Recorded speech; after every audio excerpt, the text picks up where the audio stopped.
everybody, and welcome back to our channel to hear yet another interesting story. When my aunt was in her college, she had a very good friend who used to come and stay over at our place on and off. She was a very lovable person and she was liked by everybody in our neighborhood. We almost knew everyone who were living around us. There were barely 8 to 9 families. 3 houses down the lane, there was an elderly lady who liked my aunt's friend a lot because she used to spend time with her every time she came to stay at our house. The elderly lady was not in the best shape of her health. Unfortunately, she passed away, and we all missed her a lot. Few days passed and my aunt's friend came over to stay at our house. It was dinner time and we were all seated at the dining table. There were a lot of people at the table that night and it was very noisy. I was sitting at one extreme corner of the table with my cousins. I was eating my food and then I suddenly noticed my aunt's friend was sitting very still. No movement at all, extremely still. I stopped eating and I was just looking at her.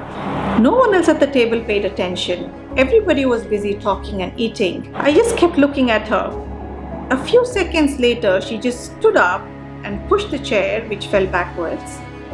She grabbed a bottle of pickle and she just started eating it. This is when everyone noticed. Everyone stopped eating and they were all looking at her. My aunt, who was seated next to her, got up. She grabbed the bottle away from her and she shook her, trying to snap her out of it. But she was just staring at the table, standing there, chewing whatever was there in her mouth. My aunt tried again to call her just to get her out of whatever trance she was in. She pushed my aunt away and she walked towards the living room.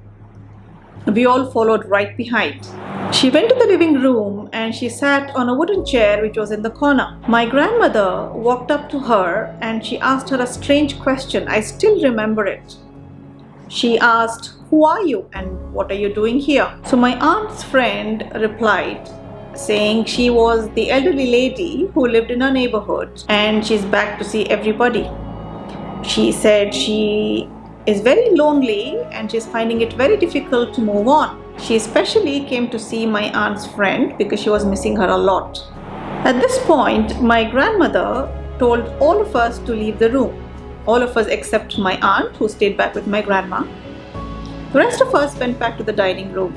We kids were too curious, especially me. I really wanted to know what was going on in that living room. So I quietly slipped out of dining room with my cousin and we went to the living room to see what was going on.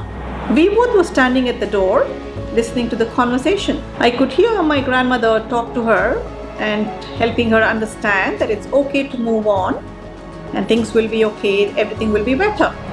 We also saw my aunt's friend in tears and then finally nodding her head, agreeing to move on. This is when my grandmother saw me and my cousin standing at the door. She got up and she yelled, telling us to move, but I guess it was too late.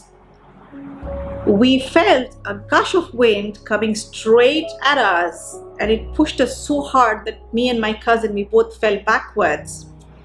And that whatever that was, it just went right past us through the front door.